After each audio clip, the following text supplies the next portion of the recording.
ಬ್ರಿಟಿಷರ್ನ ಓಡಿಸೋಣ ಅಂತ ಹೇಳಿಬಿಟ್ಟು ತುಂಬ ಹುರಿದುಂಬಿಸಿ ಎಲ್ಲರನ್ನೂ ಕರ್ಕೊಂಡು ಹೋಗಿ ಯಾವುದೋ ಒಂದು ಪಾರ್ಕ್ ಇದೆಯಂತೆ ಇಲ್ಲಿ, ಅಲ್ಲಿ ಬೆಂಕಿ ಹಚ್ಚಿ ಎಲ್ಲ ಬ್ರಿಟಿಷರ ಬಟ್ಟೆಗಳನ್ನೆಲ್ಲ ಸುಡೋದಕ್ಕೆ ಮಾಡಿದ್ರು.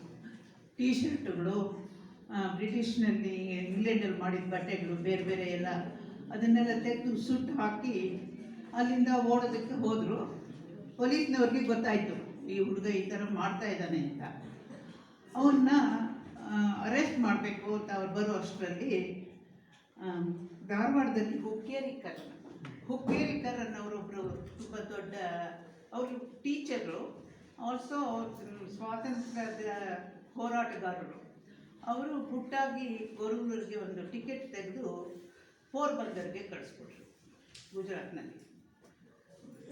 ಅಲ್ಲಿಂದ ಅವರ ಯಾತ್ರೆ ಶುರುವಾಯಿತು, ಸ್ವಾತಂತ್ರ್ಯ ಹೋರಾಟದ ಯಾತ್ರೆ. ಈ ಭಾಷಣ ನಾನು ಇವಾಗ ಇವರು ಹೇಳಿದ್ರೆ ಅದರ ಸ್ಫೂರ್ತಿಯ ಮೇಲೆ ನಾನು ಹೇಳ್ತಾ ಇದ್ದೀನಿ ಇವಾಗ. ಅಲ್ಲಿಂದ ಅದು ಅಲ್ಲಿಂದ ಹೋಗಿ ಅಲ್ಲಿ ಗಾಂಧಿಯವರ ಸ್ಕೂಲು, ಆಶ್ರಮದಲ್ಲಿ ಇದ್ದ ಸ್ಕೂಲು ಸೇರಿ ಅಲ್ಲಿ ಅವರ ಪತ್ರಿಕೆಗಳನ್ನು ಎಡಿಟ್ ಮಾಡೋದಕ್ಕೆ ಶುರು ಮಾಡಿದ್ರು.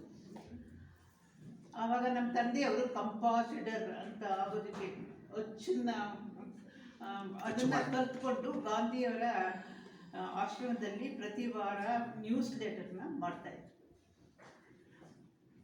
ಅದಾದಮೇಲೆ ಸ್ವಲ್ಪ ಈಗ ಹೇಳಿದ್ರಲ್ಲ ನಮ್ಮಯ್ಯಮ್ಮೆಗೆ ಮಾತು ತಿಳಿಯುವುದೇ ಅಂಥದ್ದೆಲ್ಲ ಕೆಲವು ಅವರು ಜೈಲಿನಲ್ಲಿರುವಾಗಲೇ ಒಂದೆರಡು ಪುಸ್ತಕ, ತುಂಬ ಹಾಸ್ಯಮಯವಾದ ಪುಸ್ತಕಗಳನ್ನು ಬರೆದರು. ಮತ್ತು ಮೆರವಣಿಗೆ ಒಂದು ದೊಡ್ಡ ಕಾದಂಬರಿ ಬರೆದರು ಅಲ್ಲಿರುವಾಗ, 700 ಪೇಜು. ಅವರು ಜೈಲಿನಲ್ಲಿ ಇದ್ದಾಗೂ ತಮ್ಮ ಸಮಯವನ್ನು ವ್ಯರ್ಥ ಮಾಡಲಿಲ್ಲ, ಅಲ್ಲಿಯೂ ತಮ್ಮ ಬರವಣಿಗೆಯನ್ನು ಮುಂದುವರಿಸಿದರು. ಮತ್ತು ಅವರು ಸ್ವಾತಂತ್ರ್ಯ ಬರುವುದಕ್ಕೆ ಮುಂಚೆ ಕೆಂಗೇರಿ ಗುರುಕುಲದಲ್ಲಿ ಅವರನ್ನು ವ್ಯವಸ್ಥಾಪಕರಾಗಿ ನೇಮಿಸಲ್ಪಟ್ಟರು. ಆದರೆ ಅವರಿಗೆ ಒಂದು ಕೊರತೆ ಇತ್ತು, ಏನಂದರೆ ನಮ್ಮ ಸಂಸ್ಕೃತವಾದ ಹಾಸ್ಯ ಅದು ವಿಶೇಷ. ಹೌದು, ನೀವು ನಮ್ಮೂರ ರಸಿಕರು ಕೃತಿ ಶಿವೇಶ್ವರ್ ಮಾತಾಡಿದ್ರು, ನಾನು ಅದಕ್ಕೆ ಕೇಳೋದು ಬೇಡ. ನೀವಾಗ ಓದ್ಬೇಕಾಗಿಲ್ಲ. ದೊಡ್ಡ ಸಂಸ್ಕೃತ ಸ್ಥಾನರಾಗಿದ್ರು ಗೊರೂರು ನರಸಿಂಹಾಚಾರ್ಯ. ನಾವು ಸುಮಾರು 4-5 ವರ್ಷದಿಂದ ತುಂಬ ಕ್ಲಿಯರ್ ಆಗಿ ಅದನ್ನು ಮಾಡಿದ್ದಾರೆ. ಸೊ ಗೊರೂರರ ಒಂದು ಬದುಕು ಏನಿದೆ, ಅವರು ಗಾಂಧೀಜಿಯವರ ಬದುಕನ್ನು ಕನ್ನಡಕ್ಕೆ ತಂದವರು ಗೊರೂರು ರಾಮಸ್ವಾಮಿ. ಮತ್ತು ಮುಖ್ಯ ಅವರು ಜನಪದ ಕ್ಷೇತ್ರಕ್ಕೆ ಕೊಟ್ಟ ಕೊಡುಗೆ. ನಾವು ಇವತ್ತೆಲ್ಲ ಯೋಚನೆ ಮಾಡಿದ್ರೆ ಇಷ್ಟೊಂದೆಲ್ಲ ಕೊಟ್ಟರ ಅಂತ ನಾವು ಅನ್ಕೋತೀವಿ. ಆಗಿನ್ನೂ ಜನಪದ ಕ್ಷೇತ್ರ ಆಗಿನ್ನೂ ಕಾದಿರಿಸಿದ್ದ ಕಾಲ. 1933ರಲ್ಲಿ ಅರಸಂಗಿ ಸಹೋದರರು ಗರತಿಯ ಹಾಡುಗಳು ಅಂತ ತರ್ತಾರೆ ಮೊದಲು. ಆ ಗರತಿಯ ಹಾಡುಗಳು ಆದಮೇಲೆ ಇಡೀ ಹಳ್ಳಿಗಳಿಗೆ ಹೋಗಿ ಜನಪದ ಗೀತೆಗಳನ್ನು ಸಂಗ್ರಹ ಮಾಡಬೇಕು. ಆಗ ಕನ್ನಡದಲ್ಲಿ ಈ ಹಾಸನ ಜಿಲ್ಲೆಯ 3 ಜನ ಭಾಳ ಚೆನ್ನಾಗಿ ಹೋರಾಟ ಮಾಡ್ತಾರೆ. ಅವರಿಗೆ ಗೊರೂರು ರಾಮಸ್ವಾಮಿ ಅಯ್ಯಂಗಾರ್ ಒಬ್ಬರು, ಎಸ್ ಕೆ ಕರೀಂಖಾನ್ ಸಕಲೇಶ್ಪುರದಲ್ಲಿ, ಮತ್ತು ಮತಿಘಟ್ಟ ಕೃಷ್ಣಮೂರ್ತಿ ಬೇಲೂರಲ್ಲಿ. ಇವರೆಲ್ಲರೂ ಆ ಪೀರಿಯಡಲ್ಲಿ ಜನಪದ ಗೀತೆಗಳನ್ನು ಸಂಗ್ರಹ ಮಾಡ್ತಾರೆ. ಆದರೆ ಈ ಗೊರೂರು ರಾಮಸ್ವಾಮಿ ಅಯ್ಯಂಗಾರ್ ಅವರು ಈ ಜನಪದ ಗೀತೆಗಳು ಏನಿವೆ ಅವುಗಳನ್ನು ವಿಂಗಡಣೆ ಮಾಡ್ತಾರೆ, ಓದೋದಕ್ಕೆ ಅನುಕೂಲ ಆಗೋ ರೀತಿಯಲ್ಲಿ, ಹಾಡೋದಕ್ಕೆ ಅನುಕೂಲ ಆಗೋ ರೀತಿಯಲ್ಲಿ. ಮತ್ತು ಇದು ಯಾವ ರೀತಿ ಮೂಡ್ತು, ಒಂದು ಜನಪದ ಗೀತೆ ಯಾವ ರೀತಿ ಬೆಳೀತಾ ಹೋಗುತ್ತೆ, ಅದನ್ನೆಲ್ಲ ಉದಾಹರಣೆಯ ರೂಪದಲ್ಲಿ ಅವರು ತಮ್ಮ ಜನಪದ ಗೀತೆಯ ಒಂದು ಸಾಹಿತ್ಯದಲ್ಲಿ ಅವರು ರಚನೆ ಮಾಡಿದರೆ ಹಳ್ಳಿಯ ಹಾಡುಗಳು ಅಂತ ಅವರು ಹೊರತಂದರು. ಇದು ಜನಪದ ಕ್ಷೇತ್ರಕ್ಕೆ ಅವರು ನೀಡಿದ ಕೊಡುಗೆ. ಇದಲ್ಲದೆ ಅವರು ಸ್ವತಂತ್ರ ಹೋರಾಟದಲ್ಲಿ ಅದನ್ನು ಇನ್ನೂ ಕೂಡ ಅವ್ರಿಗೂ ಕೂಡ ಸಾಕಷ್ಟು ಅಂಶಗಳಿವೆ. ಅದು ಹೇಳೋದಕ್ಕೆ ಅವರು ಹೋರಾಟದಲ್ಲಿ ತಮ್ಮ ಮಕ್ಕಳನ್ನು ಕಳ್ಕೊಂಡ್ರು ಕೂಡ ಎದೆಗುಂದದೆ ಹೋರಾಟ ಮಾಡ್ತಾರೆ.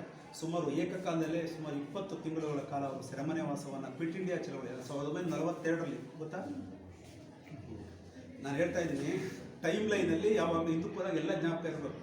ಓದ್ಕೊಂಡು ಬಂದಿದ್ದೀರಿ, you are getting more than 90% ಅಲ್ವಾ. ಸೋಷಿಯಲ್ನು ತೊಗೊಂಡಿದ್ದೀರಿ, ಅಲ್ಲೆಲ್ಲ ಕೆಲವು ಇಂಪಾರ್ಟೆಂಟ್ ಇಯರ್ಸ್ ಇದೆ. 1942 ಯಾವ್ದು ಹೇಳಿ, ಕ್ವಿಟ್ ಇಂಡಿಯಾ ಚಳವಳಿ. ಬ್ರಿಟಿಷರೇ ಭಾರತ ಬಿಟ್ಟು ತೊಲಗಿ ಅಂತ ಒಂದು ಫೈನಲ್ ಮೂಮೆಂಟ್ ಅಂತ ಏನು ಹೇಳ್ತೀವಿ, ಆ ಪೀರಿಯಡಲ್ಲಿ ಗುರು ರಾಮಸ್ವಾಮಿ ಅಯ್ಯಂಗಾರರು ಕೂಡ ಸೆರೆಮನೆ ವಾಸವನ್ನು ಅನುಭವಿಸಿದರು. ಅದಾದಮೇಲೆ ಅವರು 2 ಬಾರಿ MLC ಆಗಿ ಕೂಡ ಸೇವೆ ಸಲ್ಲಿಸಿದ್ದಾರೆ. ಅದಕ್ಕಿಂತ ಮುಖ್ಯವಾಗಿ ಲಾಸ್ಟಿಗೆ ಮುಗಿಸ್ಬಿಡ್ತೀನಿ ನಾನು. ಗೊರೂರನ್ನು ಉದ್ಧಾರ ಮಾಡಿದರು. ಗೊರೂರನ್ನು ಆ ಕಾಲದಲ್ಲಿ 1933ರಲ್ಲಿ ವಾಪಸ್ ಬಂದ ಮೇಲೆ ಗಾಂಧೀಜಿಯವರ ಕನಸಿತ್ತಲ್ಲ, ಏನು ಗ್ರಾಮದ ಉದ್ಧಾರ, ಗ್ರಾಮೋದ್ಧಾರ ಅಂತ ಇತ್ತಲ್ಲ.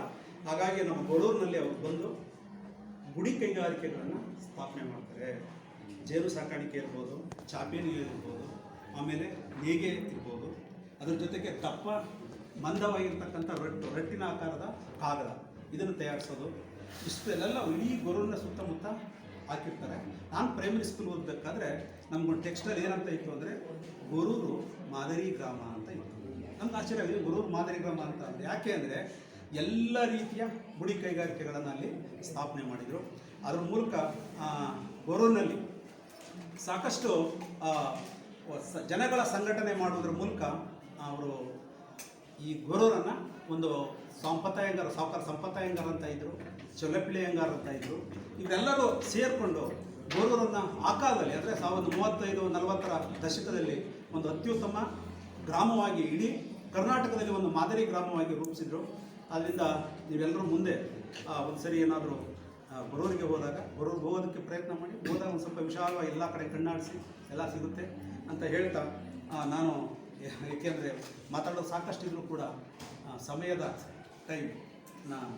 ನಿರ್ಬಂಧ ಇರೋದ್ರಿಂದ ನಾನು ಈ ಮಾತಿಗೆ, ಈ ಸಂದರ್ಭದಲ್ಲಿ ನನಗೆ ಮಾತಾಡಲಿಕ್ಕೆ ಅವಕಾಶ ಕೊಟ್ಟ ಪ್ರತಿಯೊಬ್ಬರಿಗೂ ಕೂಡ ಧನ್ಯವಾದಗಳನ್ನು ಅರ್ಪಿಸ್ತಾ, ಕೇಳಿದ್ದಕ್ಕೆ ನಿಮಗೂ ಕೂಡ